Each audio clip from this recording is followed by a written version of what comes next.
इस वीडियो में हम रियल एस्टेट इन्वेस्टिंग के 3 रूल्स को डिस्कस करेंगे। I am gonna do it right now. What's up YouTube, Sohail Jafri है। अगर आप ऐसी ड्रीम लाइफ बिल्ड करना चाहते हैं जिसमें आप पैसे के लिए नहीं बल्कि आपका पैसा आपके लिए काम करे, तो my videos can help you lot. So make sure to subscribe and hit the notification button to join the notification squad.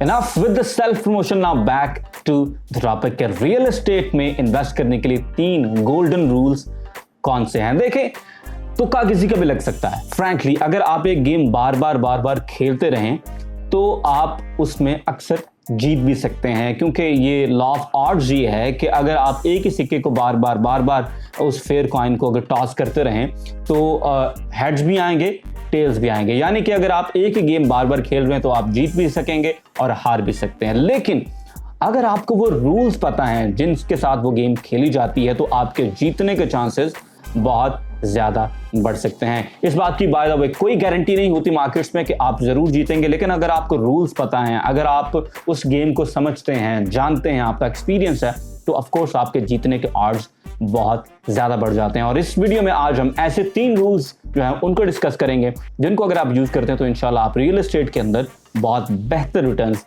ला सकते हैं। रियल एस्टेट इन्वेस्टिंग का सबसे पहला रूल यह है कि स्टार्ट अर्ली।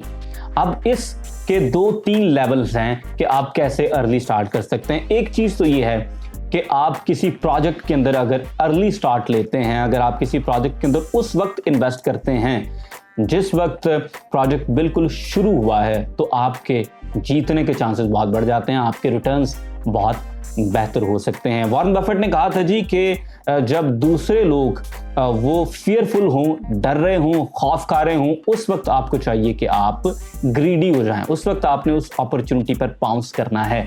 और अगर ऐसा टाइम आ गया जिसमें दूसरे लोग ग्रीडी हो गए तो उस टाइम पर आपने खौफजदा हो जाना है और वहां से निकल जाना है। बड़ी आइडियल बात है। देखिए, जब कोई नया प्रोजेक्ट लॉन्च होता है तो उस वक्त सारे लोग डरे हुए होते हैं। बहुत सारे लोग ऐसे हैं जो उस वक्त कहते हैं कि नहीं यार, ये बड़ा दूर है, ये इस रेट में यहाँ पर तो प्लॉट नहीं होना चाहिए। मुझे याद है कि जब मैंने फैसल हिल्स में 16 लाख रुपए वाली बुकिंग में प्लॉट बुक किया था तो तब मेरे एक दोस्त ने कहा था, यार तुमने ये जगह बहुत दूर ले ली है, यहाँ पर तो 10 लाख से ज्यादा का 5 मरला का प्लॉट नहीं होना चाहिए, इवन किस्तों के ऊपर भी। इस वक्त माशाल्लाह मेरा कॉर्नर का प्लॉट जो है वो 6 मिलियन प्लस का है, अल्हम्दुलिल्लाह। तो जब लोग भाग रहे हों किसी जगह से, तब आपने वहां पर अपॉर्चुनिटी तलाश करनी है। तो ये तब होता है जब आप अर्ली ऑन किसी प्रोजेक्ट के अंदर इन्वॉल्व हो जाते हैं। दूसरा इसका जो एप्लीकेशन है वो हो सकती है आपकी ओवरऑल इन्वेस्टिंग लाइफ को। देखिए, आप जितना अर्ली इन्वेस्टिंग के अंदर कदम रखेंगे उतना ज्यादा आप इस गेम को खेलेंगे और उतने ज्यादा आप यहां से सीखेंगे। और साथ ही साथ जितना अर्ली आप स्टार्ट लेते हैं उतनी कम इन्वेस्टमेंट आपको दरकार होगी इवेंचुअली ओवर द टाइम उस सम को किसी मीनिंगफुल सम के अंदर तब्दील करने के लिए। फॉर एग्जांपल, मैंने रियल एस्टेट इन्वेस्टिंग का आगाज जो है वो मार्च 2017 में किया था। तब हमने 2 लोगों ने मिलकर 4 लाख रुपए वाली एक फाइल खरीदी, 2-2 लाख रुपए डालकर। तो इस तरह से हमने उस गेम को खेलना शुरू किया। फिर दूसरी इन्वेस्टमेंट 2018 में बिल्कुल आगाज के अंदर कर ली और माशाल्लाह उस इन्वेस्टमेंट ने बहुत ज़बरदस्त रिटर्न्स दिए। तो जब आप अर्ली खेलना शुरू करते हैं तो आपके जीतने के चांसेस बहुत ज़्यादा बढ़ जाते हैं। और दूसरी एक और चीज़ ये है कि आपको फ़ायदा ये होता है कि आप कम इन्वेस्टमेंट के साथ भी फिर रियल एस्टेट की गेम को खेल सकते हैं, क्योंकि जैसे जैसे टाइम गुजरता है तो लॉ ऑफ अक्यूमुलेशन ये कहता है कि पैसे न पैसा खींचता है। एसेंशियली जितना पैसा फिर आपके पास ज़्यादा होता जाता है, स्पीड बढ़ती जाती है। लेकिन शुरू में आप थोड़े पैसे के साथ भी खेल सकते हैं, क्योंकि पैसे जब कम होते हैं तब अपॉर्चुनिटीज़ भी कम होती हैं। The more money brings in more opportunities. Real estate investing का दूसरा गोल्डन रूल यह है कि आपने हमेशा स्ट्रॉन्ग एनालिसिस पर जाना है। आपने हमेशा कुछ भी बाय करने से पहले ये जरूर देखना है कि वहां पर कौन से फैक्टर्स होंगे जिसकी वजह से प्राइसेस बढ़ेंगी, एप्रिसिएशन क्यों होगी, डेवलपमेंट कितनी अच्छी होगी, कौन डेवलपर है, उनका ट्रैक रिकॉर्ड कैसा है, इससे पहले उन्होंने कितने प्रोजेक्ट्स डिलीवर कर रखे हैं और मार्केट में उनका नाम किस तरह का है। ये वो कुछ मोटी मोटी चीज़ें जो आपने देखनी है। अलॉन्ग साइड के प्रोजेक्ट की लोकेशन कैसी है, कहाँ पर वो प्रोजेक्ट मौजूद है, वहाँ पर आसपास कोई और प्रोजेक्ट तो नहीं आने वाला, वहाँ पर कोई नई सड़क बनने वाली है, कोई नया रोड बनने वाला है, किस तरह की अपॉर्चुनिटीज़ आने वाली हैं, क्या वहाँ पर कोई कमर्शियल हब बनने वाला है, क्या कोई इंडस्ट्रियल जोन बनेगा, क्यों वहाँ पर प्राइसेस जो हैं वो इंक्रीज होंगी। तो आपने एक स्ट्रॉन्ग एनालिसिस करना है। और दूसरी चीज़, एक कॉमन विजडम पाई जाती है कि प्रॉपर्टी कभी भी नुकसान नहीं देती, यानी कि प्रॉपर्टी में अगर आपने पैसे डाल दिए तो उनका आपको कभी नुकसान नहीं होगा। ये बात आप अगर मेरे एक दोस्त से पूछें जिसने बिन आलम सोसाइटी के अंदर अपनी इन्वेस्टमेंट कर दी थी, उनसे अगर आप पूछे ना कि यार प्रॉपर्टी में नुकसान भी होता है कि नहीं, तो वो फिर आपको बताएंगे जिन्होंने एसेंशियली बिन आलम की 2 फाइलें ले ली थी और आज वो किसी को चाय पिलाएं और कहें कि मुफ्त में फाइलें ले जाओ, तो कोई अब भी वो फाइलें से नहीं लेके जा रहा, और इस काम को एसेंशियली कोई 4 से 5 साल हो चुके हैं। तो एनालिसिस करना बड़ा ज़रूरी है। ये जो कन्वेंशनल विजडम है कि प्रॉपर्टी नुकसान नहीं देती, ज़मीन नुकसान नहीं देती, इसको छोड़ दें।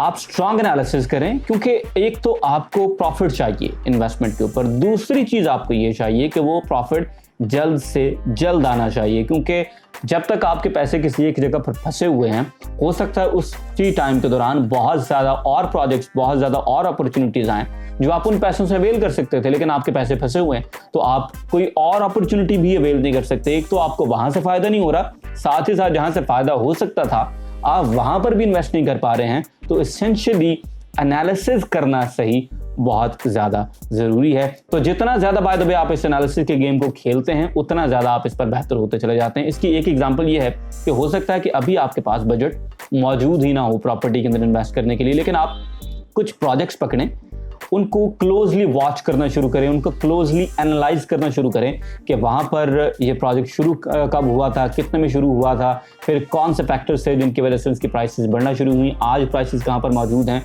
और कल को ये प्राइसेस किस तरफ जाएंगी। तो स्ट्रॉन्ग एनालिसिस का मसल जो है आपने वो बिल्ड करना है, और ये इंशाल्लाह आपको इन्वेस्टिंग, खसूसन रियल एस्टेट इन्वेस्टिंग के अंदर बहुत ज़्यादा फ़ायदा देगा।